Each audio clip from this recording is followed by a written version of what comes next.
Why don't we get started? All right.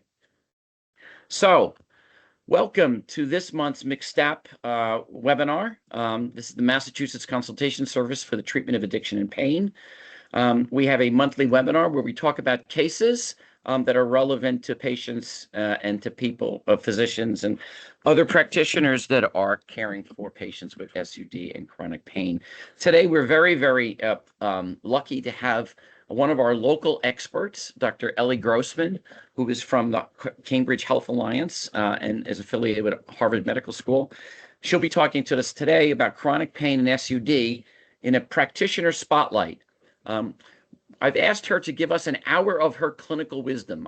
I've spoken to Ellie and worked with her over the last couple of years in this conference and in research settings, and I've been impressed with her acumen and with her very humanistic approach to caring for patients. And so I asked her if she would share her expertise with us. So this is a first try at focusing on a local practitioner who has a level of expertise that I think we should share across the community. So we're going to welcome her today. I'd like to just introduce her formally. Dr. Ellie Grossman is an internist and addiction medicine specialist at Cambridge Health Alliance and an instructor in medicine at the Harvard Medical School. She completed her medical degree at New York University, residency training at the University of California, San Francisco, UCSF, and a fellowship in general internal medicine at Harvard Medical School. Dr. Grossman has held numerous leadership positions, including medical director for primary care and behavioral health integration at the Cambridge Health Alliance. Previously, she directed substance use and smoking cessation programs at Bellevue Hospital. Her scholarly work has focused on integrating addiction and treatment and behavioral health into primary care. Sound familiar? With extensive contributions to research, education, and clinical innovation in safety net settings. And I just wanted to mention just briefly a little bit about her practice. So Dr. Grossman is going to provide us with a grounded look at the realities of frontline primary care and addiction medicine within the safety net system. I've asked her to draw upon her clinical experience in Somerville and speak about her diverse patient population, including all the immigrant patients that she has from Brazil, from Haiti, and from across other Spanish-speaking countries, where language, culture, and complexity intersect in really meaningful ways, both positively and negatively, from the perspective of patients' overall well-being. Through her cases, though her cases are drawn from personal practice and primary care, that primary care embedded pain and addiction consultation when she's at the at the Cambridge Health Alliance. This presentation hopefully will highlight the practical approaches that she uses to managing chronic pain and substance use disorders in the real world. So with that, I'm just going to keep going a little bit longer to tell you a little bit about MCSTAP. This is our contact information. Next slide, please.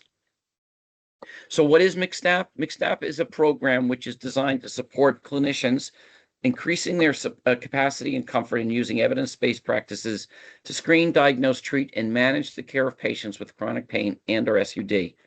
We provide real-time curbside consultations for all clinicians in the state of Massachusetts on safe prescribing and managing care for these patients. Consultations are free, and they're not dependent on any insurance. Our toll-free number is there. Next slide.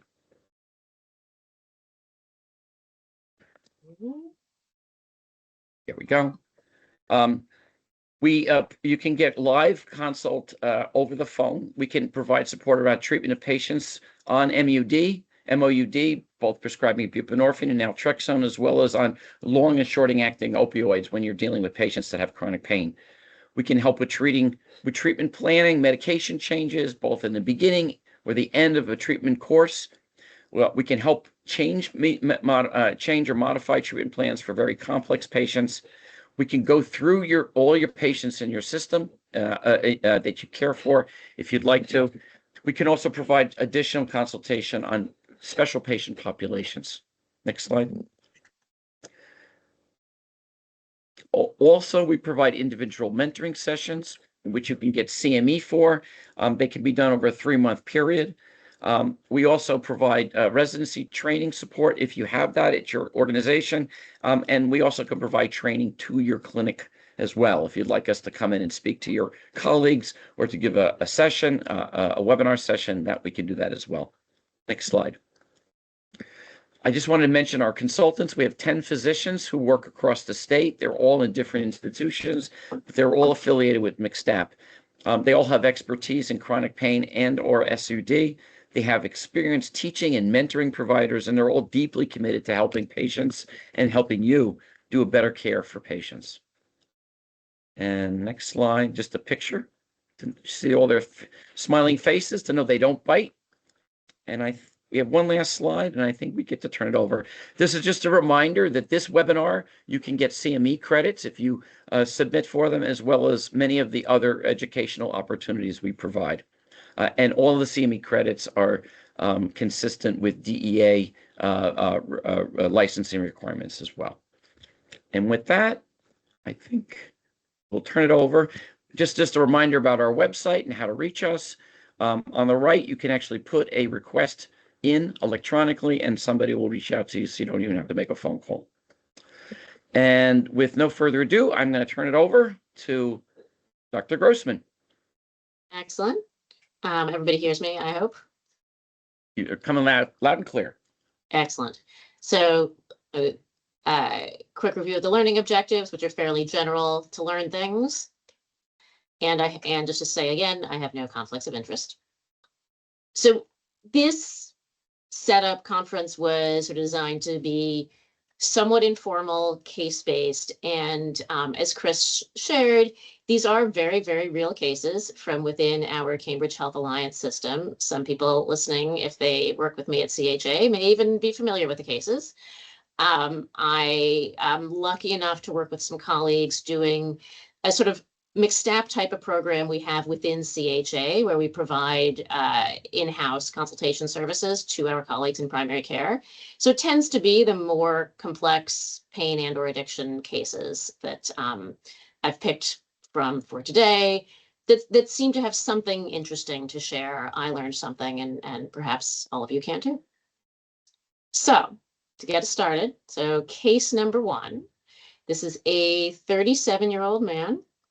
He has been complaining of chronic muscle pain, especially in his arms and legs, both sides, for at least 4 years.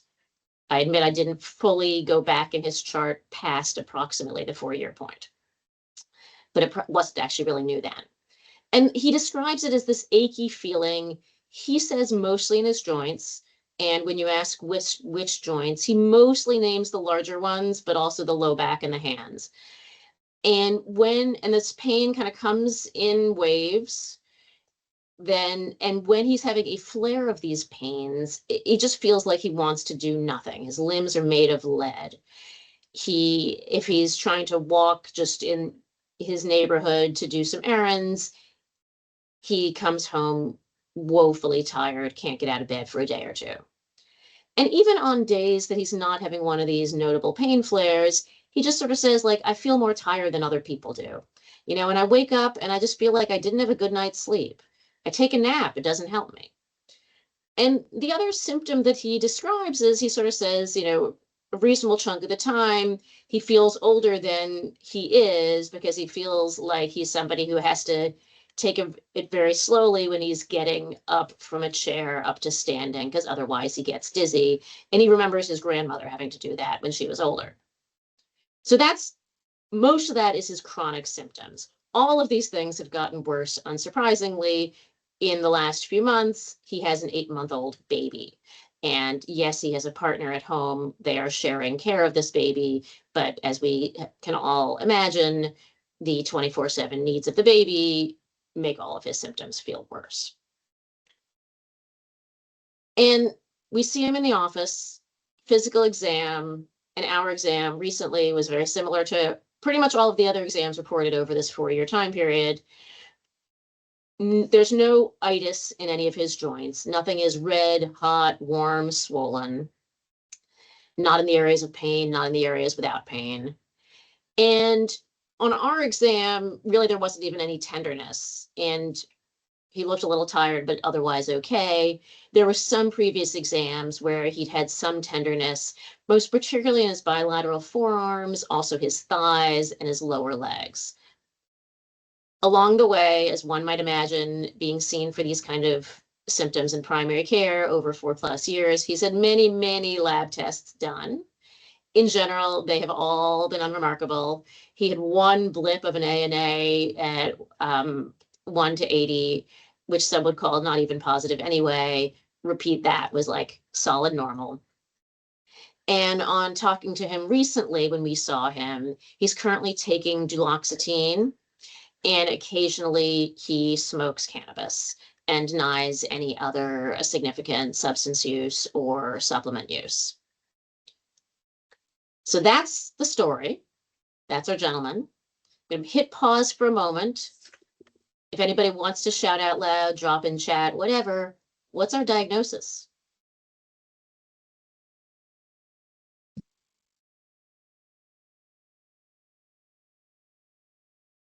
And yes, of course, I will say something if no one says, but I will sit with silence for a moment.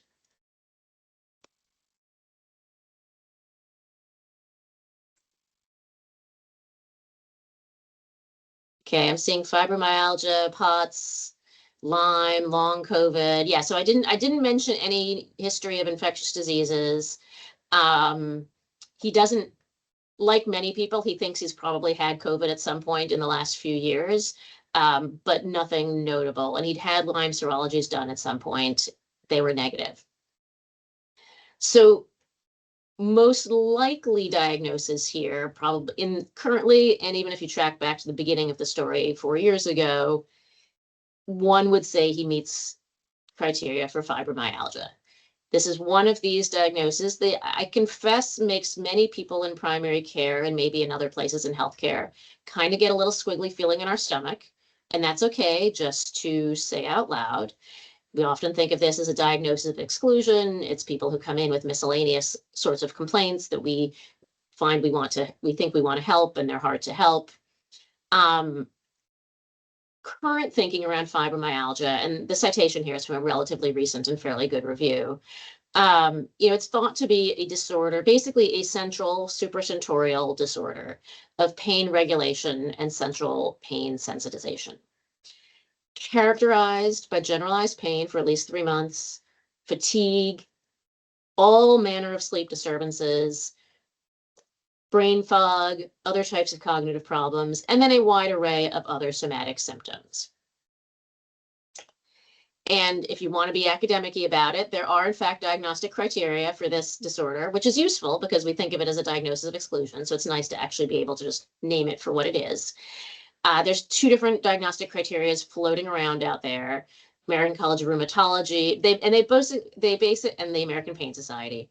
And they both kind of coincide on at least 3 months, multi-site pain, depending how you divide up the body. There are a different number of body regions, but essentially the majority of the body. The American Pain Society has a criteria of sleep problems, fatigue. The ACR includes some of the sleep problems in that fibromyalgia scale score. And then a miscellaneous other additional features are possible, including that tenderness, cognitive problems, etc. So Ellie, yeah. just a question, comment. I remember, and it's been a while since I looked at criteria for chronic fatigue syndrome or fibromyalgia, but wasn't there like trigger points usually involved as well? Wasn't that part of the criteria? There was, and I remember that as well. So that's no longer part of the diagnostic criteria. Okay. The American Pain Society includes sort of tenderness as an additional feature that's not required but can support the diagnosis. But so yes, it can make sense to touch your patient and see if in fact they do have tenderness, because that will go along. It also, when you're touching your patient and looking at them, you also would be looking for evidence of joint inflammation, which would actually put you down a different diagnostic pathway. But yeah, all those trigger point stuff is no longer required. So it's basically like generalized pain, fatigue. going on for at least 3 months. Somewhat unsatisfying, I will admit, but here it is. I don't see a lot here that would make me think that it's not PMR. I don't see a lot of differentiation, because you see, clinically, the way I manage these two things is that, first of all, I can't do anything with the story, or very little with the story. So I end up giving them steroids and see if it helps. And if it helps, or a trigger point injection. If they have a trigger point, then I can, so somehow I kind of feel like I'm getting close to the diagnosis if the treatment works. But that's about as close as I can get. Right. No, and there are plenty of conditions we see in healthcare, right, where we do a trial of treatment, and that's part of our diagnostic process. And depending on the level of aggressiveness and safety of the treatment, that's not crazy.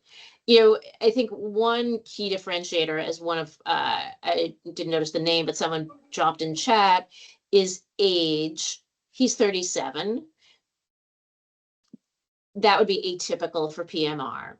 Yeah. Fibromyalgia typically is a diagnosis made in people when they are young. And is that just because by the time people are older, they really do have structural OA, and so we're calling them OA as they get older, but in fact, if they could have the same symptoms and be 40 years younger, and we'd call them fibromyalgia. But yeah, typically this is something we talk about in younger people.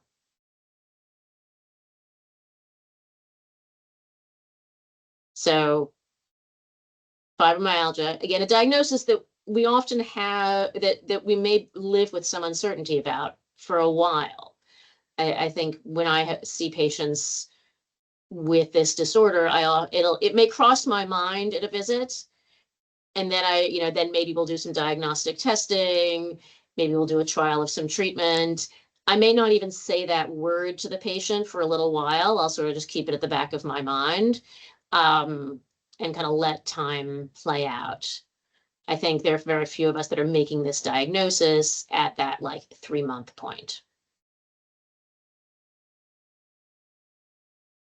So if we call this fibromyalgia, and we take a deep breath, because that is this is a condition that makes us all uncomfortable and can be frustrating to treat. How do we treat this? I will be quiet for a moment.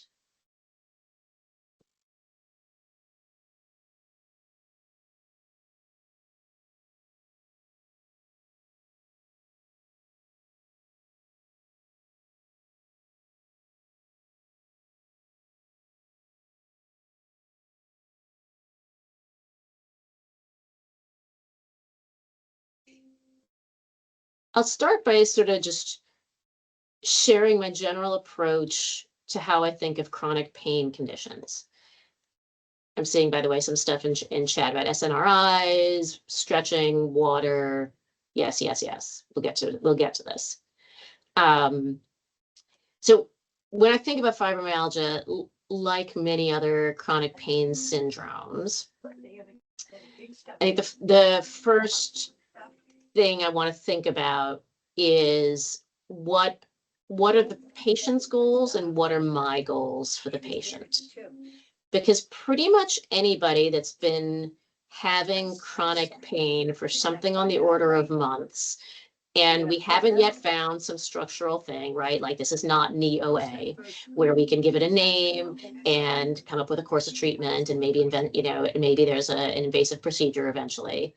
But for these, I'll call them sort of the semi-mysterious chronic pain syndromes like fibromyalgia. As I will tell my patients, is there is no magic wand. Your brain has been wired over some months to get used to feeling pain and perceiving things as pain. And that's a lot of brain wiring that things have been hardwired now for some months, and we have no magic wand that's going to undo that wiring. So I'm not talking to people about getting their pain to zero. I'm talking to people about how do we help you live your life better?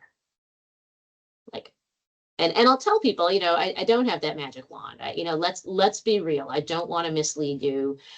I think there are, you know, I will frame things in a positive manner, right? Like I want to give hope. There are lots of things. There's a long list of things we can do to help people with chronic pain.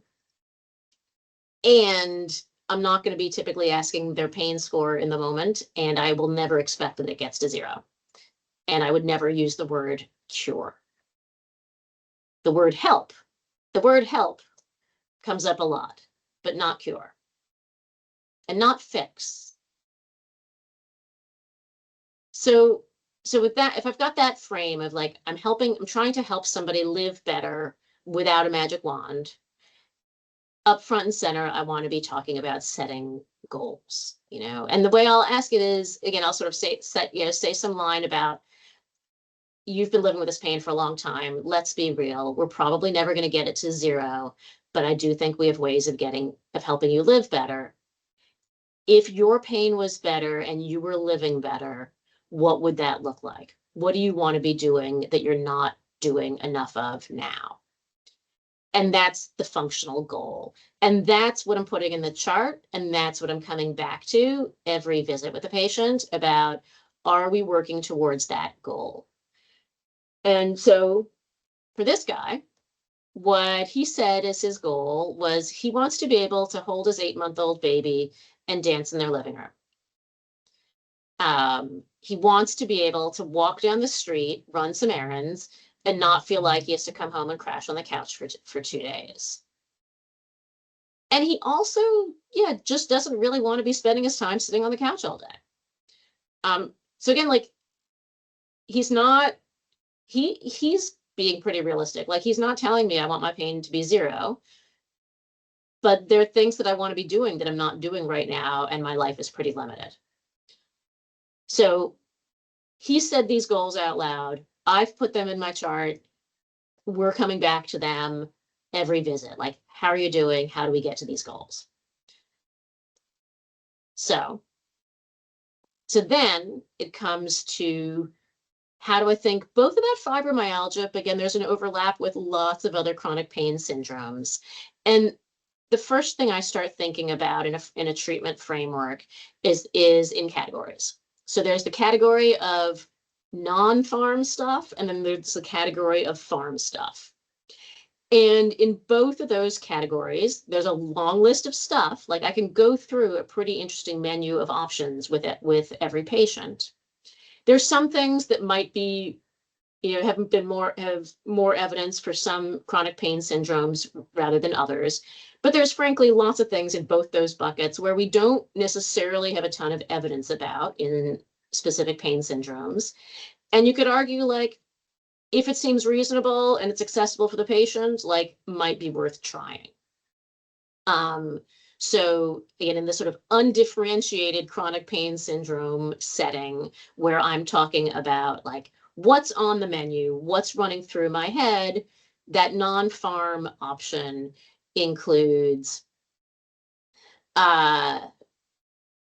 exercise, which could be formal physical therapy, it could be aquatherapy, it could be Tai Chi, it could be yoga, but some movement exercise. Also in that non-farm bucket, things like massage. Sounds nice, frankly not accessible to most patients, because really, like, who covers it and how do you get it? But it's on the list. The things that work on the brain, so cognitive behavioral therapy, mindfulness, things like acupuncture, acupressure. That's sort of the menu that's in my mind as I'm thinking about that non-pharmacologic pain option bucket.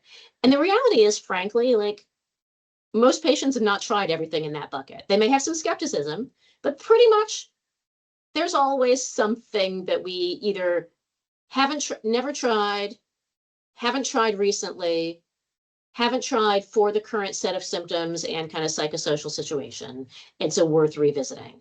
or tried but didn't give a real try, right? Like went to PT twice, decided it hurt too much and never went back and never did any of the homework exercises, right? Like that's not really PT. So there's sort of this non-farm bucket, and then the farm bucket, which is, you know, opioids, non-opioids, list of meds within that. And so that's sort of the frame that I've got every time I see a patient with a chronic pain syndrome. I may then sort of adjust and push in particular pieces of those buckets depending on the particular chronic pain syndrome. But that's kind of the buckets, the menu that's in my head. So when I think about fibromyalgia, there is an evidence base supporting some treatments. There's some treatments we do without evidence, but there's some actually that have reasonable amounts of evidence in support of them. And for fibromyalgia in particular, it is exercise, it is those movement-based therapies. So it is physical therapy, aquatherapy, less evidence for, but probably helpful. And so that's sort of one, and so I'm really pushing that in patients with fibromyalgia.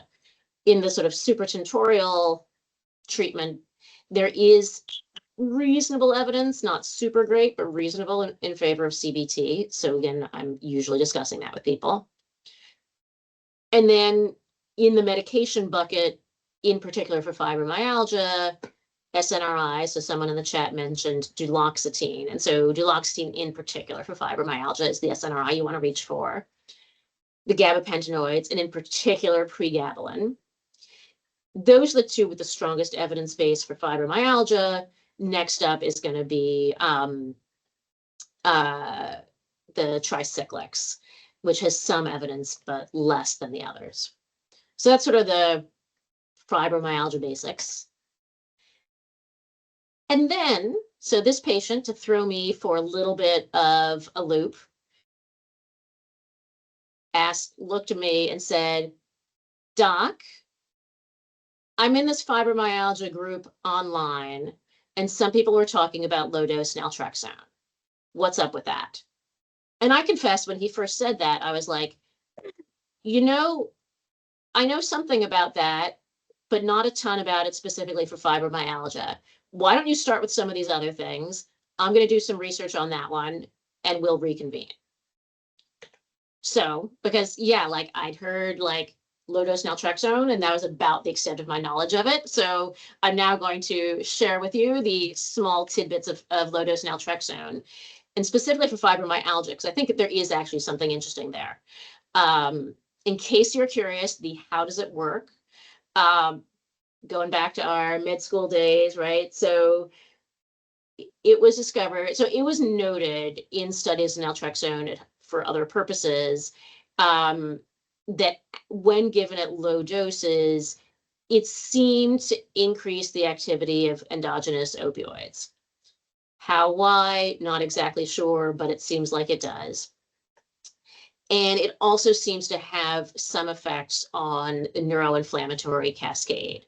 So in particular, it blocks the toll-like receptors on the microglia, which is some of the sort of the things, small cells inside our brain that we don't exactly know what they do, but they release inflammatory mediators is one of the things they do.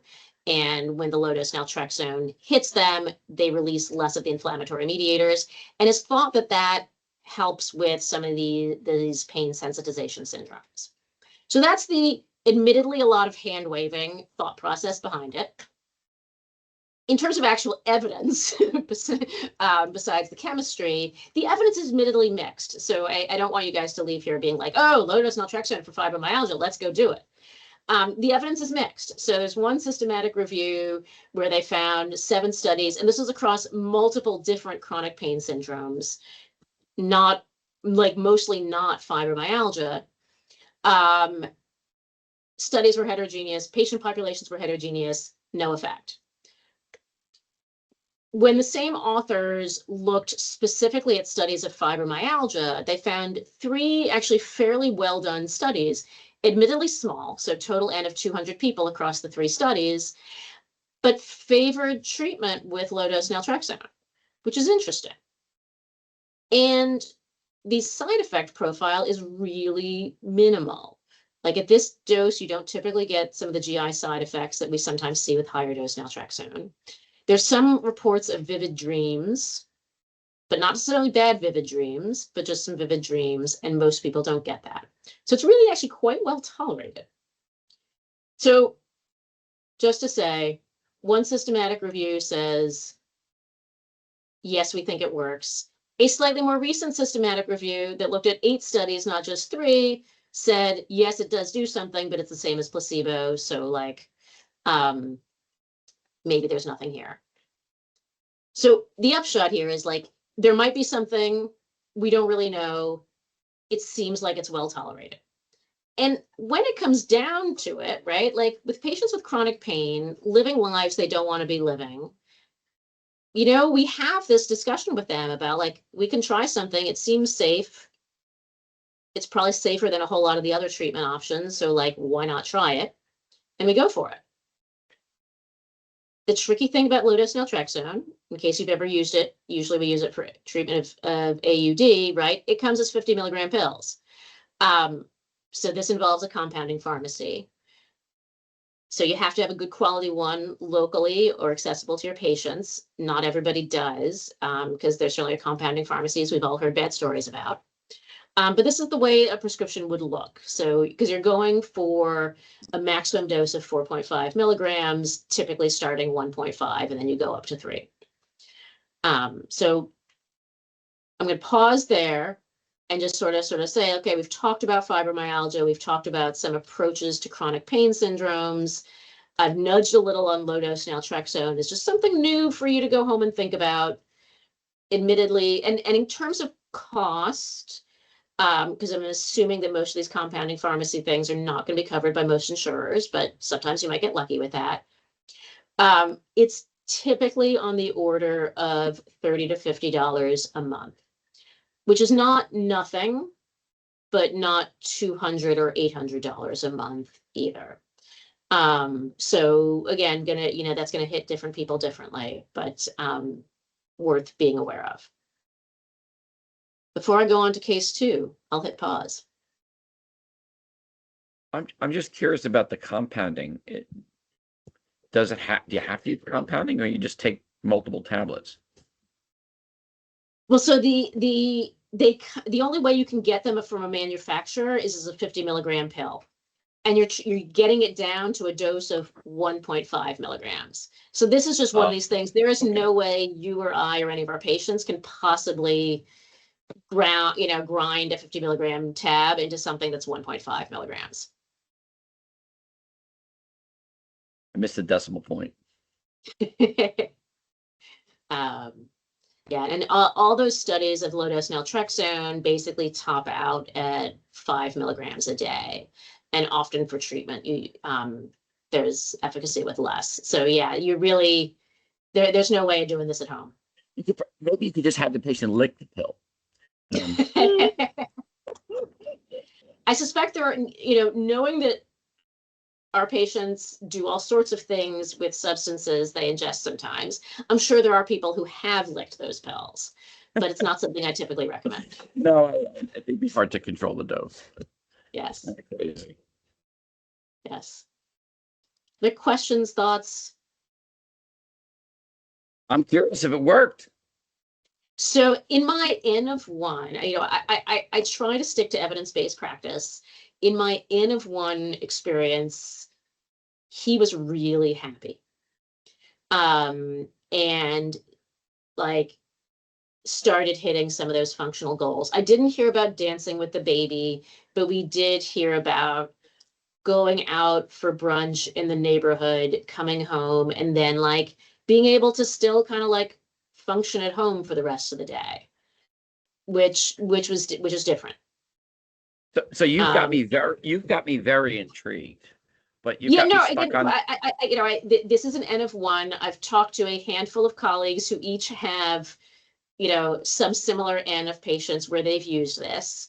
So, conceivably locally, we could put together a favorable case series, but, and the evidence is squishy.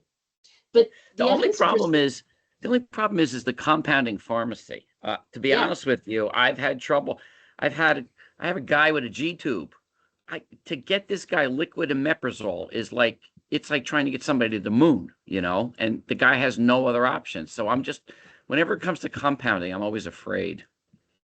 Yeah, no, it's true. We're lucky in Cambridge that we have some that are, been around forever, mom and pop pharmacies, and just very, very good. That's great.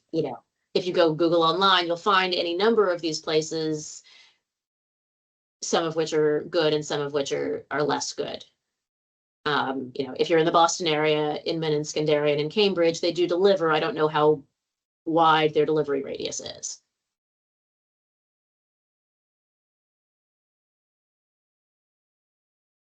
Other thoughts, questions?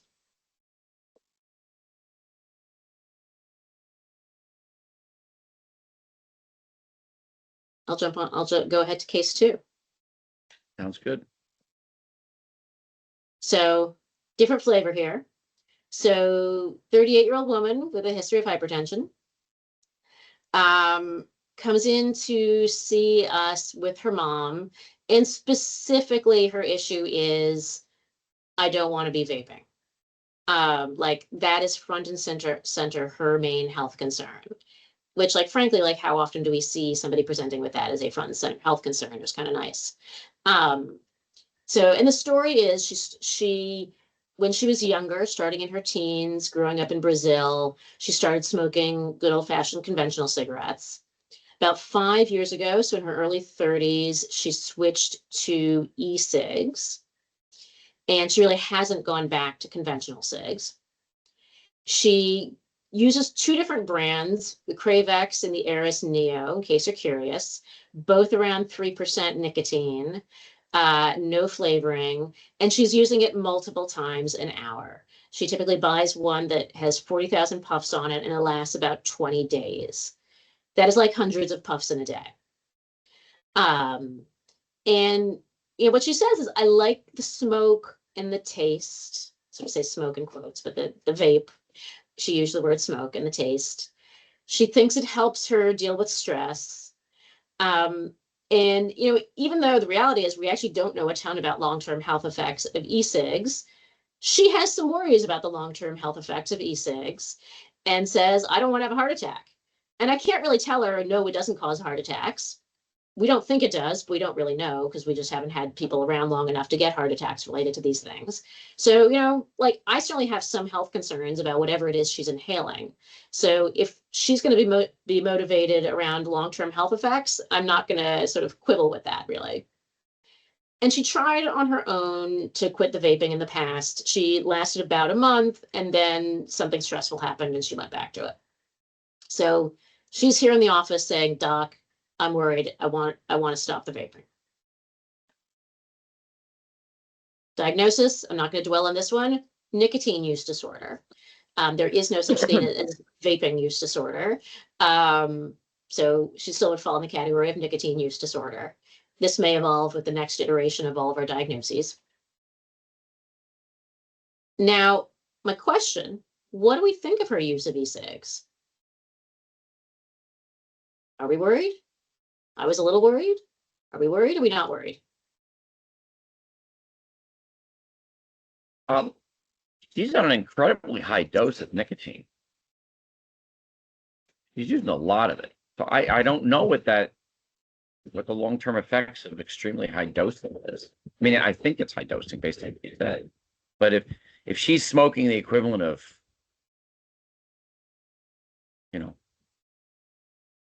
10 packs of cigarettes a day, I mean, that's a lot of nicotine. I don't know how that affects your body. Yeah, no, it's even if there's no combustion involved, just the nicotine. Yeah. Yeah, no, and who knows what else she's getting besides, quote, just nicotine in there. And that's probably my line of worry more is the non-nicotine things that she is getting in that e-cig that we have no idea about. But yes, is that nicotine itself as a stimulant going to do harm to her in a long-term way? The short answer is we don't really know. I mean, I worry about whatever it is that she's inhaling, and that just can't possibly be good for the lungs. Can't possibly. And that said, she's doing this. She used to smoke conventional cigarettes. You know, it certainly seems, there have now been a few studies of this, right, that e-cigs do seem to be safer, we think, based on evidence so far, than conventional cigarettes. Like a lot of those carcinogens that come from combustion don't happen, aren't present in e-cigs. And so there is a literature supporting the use of e-cigs as a way of quitting conventional cigarettes. Different than like the kids, the adolescents, the people who've never smoked anything and are picking up an e-cig. But for people who are smoking conventional cigarettes, there is a very reasonable argument to be made that switching to e-cigs is better for one's health. And there is, in fact, a literature that's now relatively extensive supporting this idea that e-cigarettes do have a place in helping people quit conventional cigarettes. What I'm presenting to you here is actually a systematic review looking at a number of studies comparing nicotine-containing e-cigs to a variety of other things, pharmacologic and non-pharmacologic, to help people quit smoking. And the reality is e-cigs seem to work better than some of our other strategies for helping people quit conventional cigarettes. So now you've got, something that we think is better health-wise and can help you stop using things that are less good health-wise. So it does have a place. What is in just, in terms of dealing with a small print on this slide, all those solid black arrows pointing up are basically in favor of nicotine e-cigs as compared to the alternative in terms of promoting smoking cessation. So it does have a place here. And, I think kind of what she did 5 years ago in switching basically is probably for the greater good for her. And in terms of adverse effects, so this is again sort of for people who are using conventional cigs and are thinking about e-cigs as a way of quitting conventional, when you compare the nicotine-containing e-cigs to our other ways of helping people quit cigarettes, similar rates of adverse effects, similar safety profile. So all that to say, for her 5 years ago, switching to e-cigs probably made a whole lot of sense, and I certainly would support that decision. However, now it's 5 years later, she's still using the e-cigs in like quite high doses, high frequency, and she's worried about it. So now the name of the game is how do we help her quit the e-cigs? I'm going to hit pause and see what anybody thinks.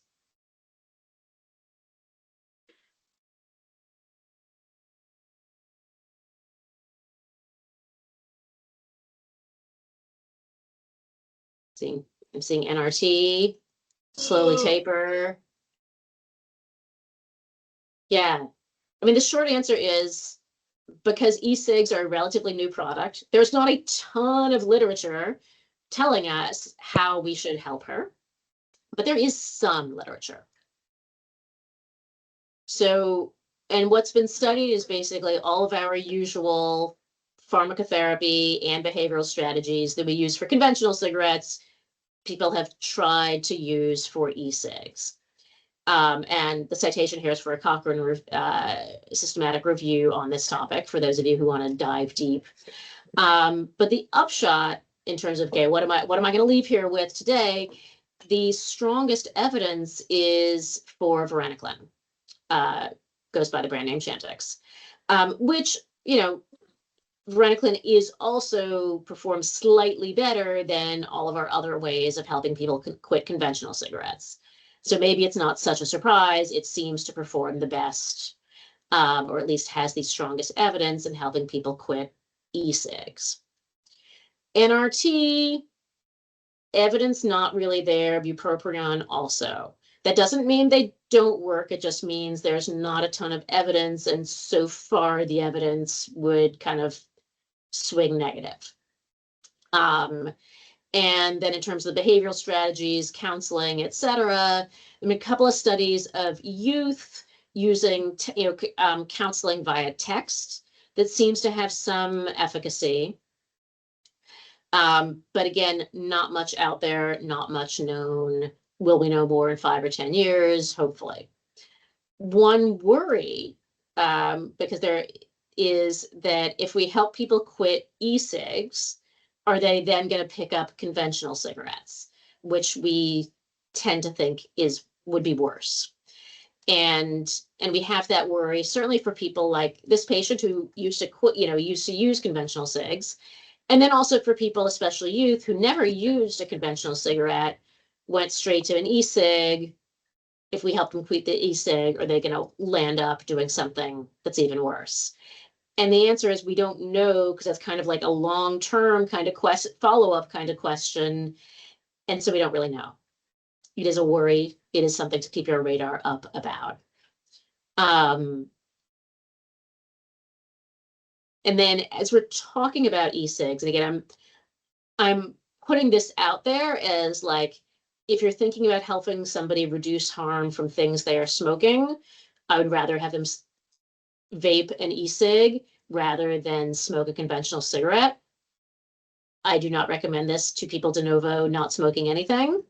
But if we are going to recommend e-cigarettes, one thing everybody should be aware of, and I print this out and share with my patients not infrequently, so the FDA now has as part of its mandate and scope to regulate tobacco industry. And relatedly, they have some regulatory authority over the e-cigarette industry. And so there are a number of e-cigarettes that have petitioned to the FDA to get this authorization, which now allows them to be sold lawfully. And it also means that the FDA has sent people in, at least supposedly, into their factories to verify that, in fact, what's on the label is what's in the package, which is not true of many of the e-cigs out there. And so this is available online. I not infrequently Google FDA authorization e-cigarettes, and that gets you to it. What's on this slide is only a partial list. But basically, there are, a few brands that have gone through this process with the FDA. And so when I'm talking to patients about e-cigs, and I'm suggesting that, like, maybe you could try them instead of your regular cigarette, I do look at the FDA website, point patients to this and say, if you're going to use these things, these are the brands that it's best to use. So again, this is what I'm showing on the slide is only a partial list, but worth knowing about and pointing patients to, because a lot of patients especially have no idea, like they may be suspicious that what's in the package is not what's in the label, because these things kind of like, it does feel a little bit like an unregulated industry. But they may be reassured to know that some actually are being inspected and have some regulations around them. And then getting back to what we did for our patient who came to us and said, I used to use conventional cigs, now I'm vaping out the wazoo. And I said, great, I'm glad you're vaping, sort of. But now she's like, but I'm worried about the vaping, what do I do? So if I was reaching for an evidence-based strategy, I would probably have reached for varenicline. In the conversation with her, again, she was discussing a lot, describing a lot of anxiety. And so we actually decided to go with bupropion for her, along with PRN NRT gum, and thinking that we would try to get some benefit for mood symptoms with the bupropion and the NRT. We'll see how she does. The jury is out right now. But that's a little bit about how you think about e-cigarettes, how you think about their place in our therapeutic armamentarium, but also what we do to help people when they might be a problem. Ellie, I would just there. Yeah. Ellie, the one thing that struck me about this case that would have pushed me, I'm fine with using the varenicline. but I would have probably, in my mind, felt that nicotine would have been the base of her treatment just because she's on such an incredible dose, thinking that she would need some tapering support.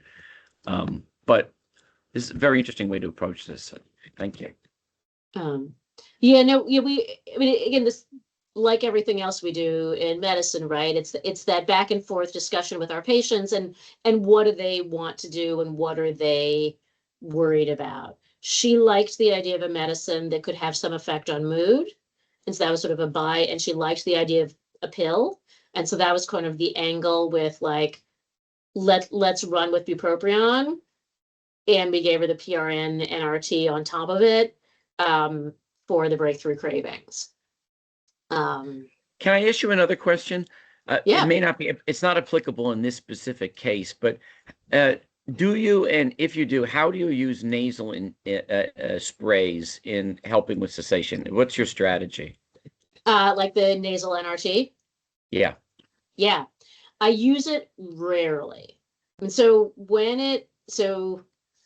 just to step back for a moment, when I'm thinking about NRT, the data supports combo. So that's patch long acting plus short acting.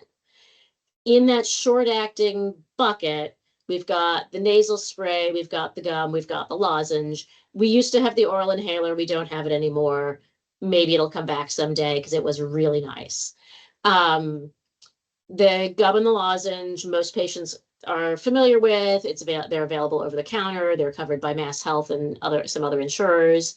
Yeah, those are usually the go-tos for lots of reasons. The nasal spray, which is prescription only, it hits the fastest. So people will say it feels the most like smoking a cigarette in terms of that nicotine hit. And for some people that's, like that's a plus, that's a good thing.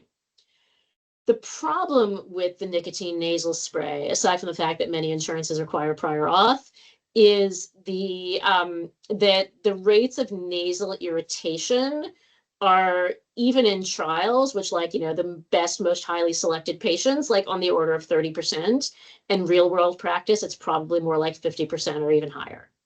So for that reason, I don't usually go for that nicotine nasal spray. I have sometimes, but yeah, it's the nasal irritation side effect potential. Yeah. I'm looking at time. I'm thinking we probably should not go to case 3. I'll hit pause and Chris, let you sort of see if we should open to questions or, whatever you want to do. Sure. Well, there's 31 people still on the line, so it certainly makes sense if people have questions. Now's a good time to ask them, or if you want to make a comment, it's okay to make comments as well. I know we all have opinions, so we can spend a few more minutes, have a conversation if you guys like, but if people feel like they want to drop off, certainly don't hesitate. I hear somebody. Oh, I thought somebody was going to say something.